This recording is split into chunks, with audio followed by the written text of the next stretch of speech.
ဝင်နှစ်ခုနဲ့ရလာတော့တပည့်တော်အိမ်ရဲ့စီးပွားရေးလေးချောင်းချောင်းလဲလဲဖြစ်လာပြီးတပည့်တော်အမေကိုလည်းဈေးတွေကလည်းမရောက်ခိုင်းတော့ပါဘူးတလက်ကျေးဇူးဆက်မယ်ဆိုပြီးတော့တပည့်တော်စာလွန်စူးစမ်းပါတယ်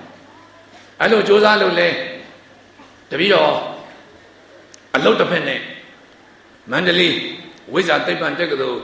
တိုးချက်ညနေသင်တန်းအဲ့ဒီသင်တန်းမှာပထမဦးဆုံးသိပ္ပံယူပဗေဒဘွဲ့ကိုဘာသာစုံဂုံတူထူအောင်နဲ့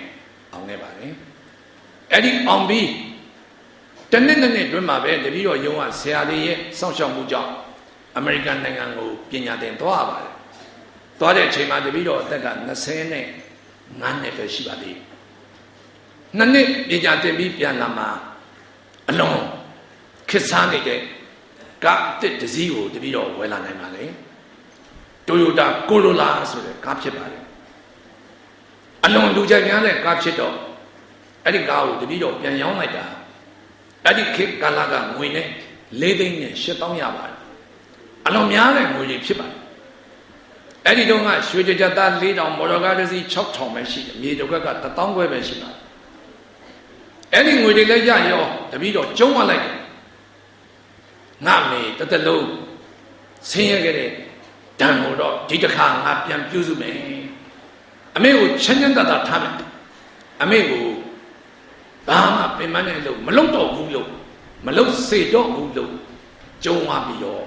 ကြွကြော်ခဲ့ပါလေဒါပေမဲ့အဲ့ဒီလိုဖြစ်တဲ့အချိန်ပဲအမေကိုဇစ်ကူနေတဲ့ဆရာဝန်ကတပည့်တော်ကိုလက်တို့ပြီးပြောပါလေကိုတော်လွင်တော်ရဲ့ကျမ်းမာရေးချင်းနေမကောင်းတော့ဘူးတော်ရဲ့အဆုတ်မှာအကြောင်းတွေပေါ်နေပြီတော်နေရလာရင်3-4လပဲလို့ပြောပါတယ်တပည့်တော်အလုံးကိုစိတ်ဆင်းရဲသွားပါတယ်ဆင်းရဲဘဝတုန်းကသူကကိုယ့်ဘဝကိုမြင့်တင်ပေးခဲ့ပေမဲ့ကိုကပြန်လဲပြီးပြုစုနိုင်တဲ့အချိန်ကျမှဒီလိုဖြစ်ရတယ်ဆိုတော့စိတ်မကောင်းတဲ့အလုံးဖြစ်ပါတယ်ဒါပေမဲ့တပည့်တော်ကျုံးရတဲ့ငါလက်ထဲမှာပတ်စံရှိပြီပဲငါအမေကိုရောက်အောင်ကုမယ်ဆိုပြီးတပည့်တော်မန္တလေးကရန်ကုန်ကိုပြောင်းလာအမေကိုလည်းခေါ်လာပါတယ်အမေကိုပြုစုဖို့ညီမဝမ်းကွက်တယောက်ကိုလည်းခေါ်လာပါတယ်အိမ်မှာလည်းအမေကိုကောင်းကောင်းထားဆရာဝန်ကမှာလိုက်တယ်တော်ကိုဆေးလိပ်မတော့ပါစေနဲ့ကွန်းမစားပါစေနဲ့မှာလိုက်တဲ့အတွက်ညီမလုပ်တဲ့လူကိုလည်းအမေကိုကွန်မစားစီနဲ့ဆေးလိပ်မတော့ပေးစီတဲ့လို့မှားထားတယ်ကြက်မှတ်ပြီးတော့ထားတယ်ဒါမဲ့ခက်တာကတပည့်တော်ရဲ့အမေကဆေးလိပ်တော့မတော့ပေးမဲ့ကွန်းကိုတော့မကြခိုးစားပါတယ်ကွန်းကိုမပြတ်နိုင်ပါဘူးအဲ့တနေ့တော့တပည့်တော်ယုံသွားယုံရောက်တော့မှမကြသေးဘူးနောက်ကညီမလုပ်တဲ့လူကဖုန်းဆက်အကိုကြီးပြန်လာပါဦးဒီမှာကြီးတတိလက်သွားလို့ဆိုတော့တပည့်တော်အံ့ဩသွားတယ်မနေ့တုန်းကအကောင်းကြီးပါဘယ်နဲ့အခုချက်ချင်းတတိလက်ရတယ်ဆိုတပည့်တော်အိမ်ပြန်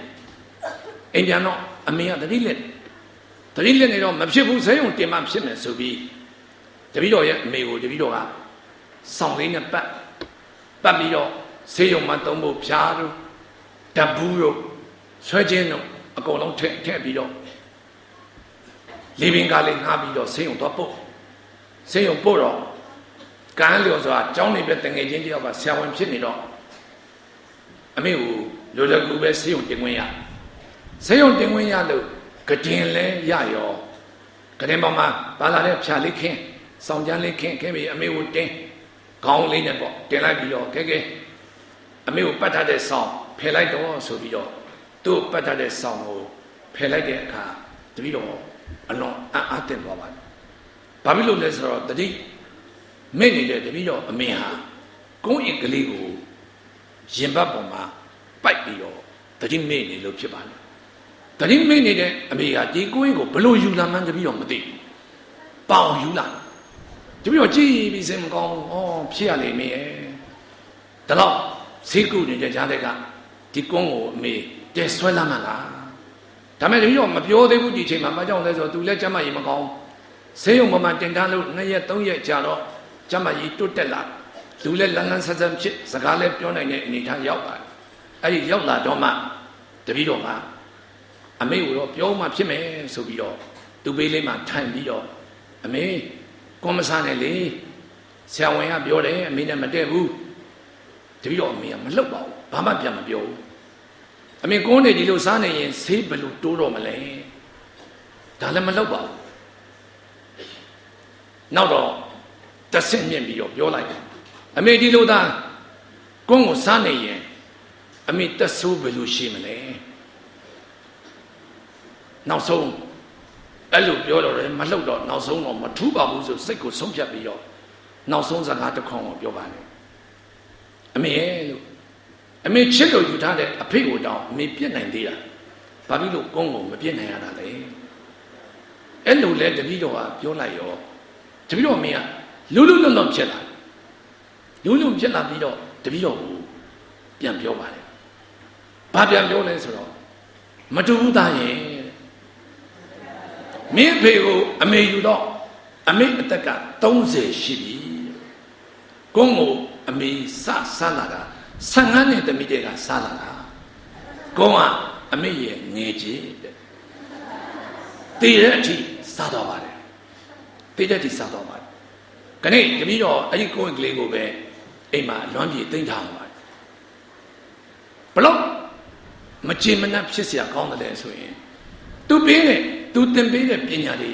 တက်လာလို့ဒီပညာနဲ့ပြန်လဲလှုပ်ကြွေးတော့မယ်ဆိုတဲ့အချိန်မှာတပည့်တော်အမေကသက်ဆိုးမရှိတော့ပါဘူးသူတရားတာကလည်းတပည့်တော်တို့ကြောင့်တရားတပည့်တော်တို့ကြောင်းထားဖို့ဘဝကိုရုန်းကန်တဲ့အတွက်ပင်ပန်းမှုတန်နဲ့တရားတာဖြစ်အဲ့မှာတပည့်တော်ရလိုက်တဲ့သင်္ကန်းစာမိဘကိုဘယ်တော့မှကျေးဇူးမကမ်းပါနဲ့မိဘအလွန်ကျေးဇူးကြီးပါတယ်တပည့်တော်တို့စာသင်လို့သူဘာမှခံစားဖို့ဆိုတာရည်ရွယ်ချက်မရှိပါဘူးခံလဲမခံစားပါဘူးဒါပေမဲ့ဖြစ်အောင်ကြိုးစားပြီးတော့ပြန်မှန်းခံပြီးတော့သင်ပေးခဲ့တဲ့ကျေးဇူးခဏချင်းထိတပည့်တော်မမေ့ပါဘူးเนาะဒါအမေနဲ့ပတ်သက်လို့ပြောတာပါဒါကြောင့်ဒီထက်မှရှိတဲ့ကျောင်းသူကျောင်းသားအရွယ်အမေတိုင်းဟာကြည်ကျက်ပါလေအမေတိုင်းဟာအနန္တကျေးဇူးရှင်တွေဖြစ်တယ်မိခင်ရဲ့ကျေးဇူးတရားအောက်ကဘယ်လို့မှလွတ်အောင်ရှောင်ဖို့ဆိုတာမဖြစ်နိုင်တဲ့အတွက်မိခင်တိုင်းဟာကောင်းကင်ပြင်ကြီးနဲ့တူတဲ့အမေကြီးဖြစ်ပါလေ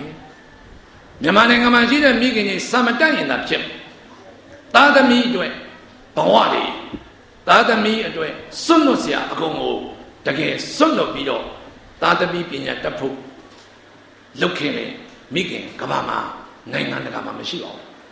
အဲ့တော့မြန်မာနိုင်ငံရဲ့မြန်မာမိခင်တွေဟာတကယ်တော့မိမအာဇာနည်ကြီးဖြစ်ပါတယ်ဒီဟာတွေကိုမြဲတည်းထားဖို့လိုပါတယ်ကဲတပည့်တော်နောက်ဆုံးလျှောက်ထားကျင်တာကတော့တပည့်တော်ငယ်ရဆင်းရဲတဲ့အကြောင်းလည်းပြောပြီးခဏတပည့်တော်အနေထားတရားတပည့်တော်ပိုင်ဆိုင်ထားပြီးမိုးလေဝသဌာနရဲ့ညွှန်ကြားရေးမှူးချုပ်အကြံပေးအရာရှိဖြစ်တပည့်တော်တိုင်းတာတစ်ခုကိုအောင်မြင်ခဲ့ပြီဒီလိုဘဝကတည်းကဒီလိုဘဝရောက်အောင်တပည့်တော်ကိုဆုံးမတဲ့စကားတစ်ခွန်းရှိတယ်အဲ့ဒါလည်းတပည့်တော်အမေကပဲဆုံးမတာပါပဲအဲ့ဒီစကားကတော့ဘာလေးလဲဆိုရင်နောက်ချေးပုံကလည်းကြပေါက်နိုင်ပါတယ်ဆိုတဲ့စကားဖြစ်ပါတယ်နောက်ချေးဆိုတာအညစ်ကြေးပါဒါပေမဲ့လို့အဲ့ဒီအညစ်ကြေးလူတကာမနစ်မြို့တဲ့ပတ်ဝန်းကျင်မှာရှိလင်ကစားမိမိကစူးစမ်းစိတ်ရှိမယ်အုံနောက်ရှိမယ်နော်ဝရိယရှိမယ်ဆိုရင်မိမိဒီကြာတပွင့်ဖြစ်နိုင်တယ်ဆိုတာလေဒုတိယရှင်ဘုရားတို့ကလူငယ်များဖြစ်တယ်ဟုတ်လားကိုယ်ပကြီးရတယ်ပြောလိုက်တယ်တသက်လုံးဝင့်မယ်ဆိုတဲ့လူလက်ညှိုးထောင်ခိုင်းတာမတွေ့ဘူးလို့ပြောတဲ့အတွက်ဒီသင်္ကန်းပြီးရင်ရှင်ဘုရားတို့လူပေါင်းကိုပြန်ရောက်ကြအောင်မှာစာရီဆက်တင်အောင်မှာစာရီသင်ရင်ပညာရှင်ဖြစ်ဖို့အရေးကြီးတယ်မိဘကျေးဇူးကိုအမြဲသိတတ်ဖို့အရေးကြီးတယ်ဒီစကားသိရေးကြည့်ပါလေခဏခက်ဒီခင်မှာလူတွေလွန်မရိုင်းလာပါတယ်မိဘကိုကြော့တာကိုနိုင်ငံသားရောက်နေတဲ့မြန်မာလူငယ်တချို့ကဘယ်လိုပြောလဲဆိုရင်လူချင်းဘာဖြစ်လို့ရှ िख ိုးစရာလိုတယ်လဲလို့တော့ပြောပါတယ်အဲ့ဒါဆရာကြီးဦးအောင်သိန်းလုံးပြောပါတယ်ဆရာကြီးဦးအောင်သိန်းကိုစင်ကာပူရောက်နေတဲ့တပည့်တွေကလာကြော့တော့ဘေးကမြန်မာပဲဒါမဲ့ဒီနိုင်ငံရောက်ပြီးဒီဘက်စိတ်ကြတွေဝင်နေတဲ့လူကလူချင်းဘာကြော့စရာရှိလဲလို့ပြောတယ်အလွန်မားတဲ့အတွေးခေါ်တပည့်တို့အနန္တောအနန္တ၅ပါးတည်းမှာဘယ်သူပါလဲဆရာပါတယ်မိဘပါတယ်အဲ့ဒါဘာကြောင့်မိဘတို့ဆရာတို့ဆိုတာဖယားတရားတန်ခါယရဏသုံးပါးနဲ့တဒန်းနဲ့ထားတာ မြင့်မြတ်လို့ထားတာမဟုတ်ဘူးဖယားနဲ့တကိုင်းနဲ့ထားတာကဖယားလို့အရာအလုံးကိုသိတဲ့ဉာဏ်ပိုင်ရှင်မို့ထားတာမဟုတ်ဘူးဒါပေမဲ့လို့မိဘဆရာဆိုတာဖယားနဲ့တကိုင်းမှာတော့တူတယ်တဏှာမှာတော့တူအဲ့ဒီဟာပါလဲဆိုဂျေစုရှိတာဂျေစုရှိတယ်ဆိုရက်တရားမှာတော့ဖယားကငါဖယားနဲ့တကိုင်းနဲ့လို့ထားခဲ့တဲ့အတွက်ဘယ်တော့မှမိဘဆရာကိုမစော်ကားပါနဲ့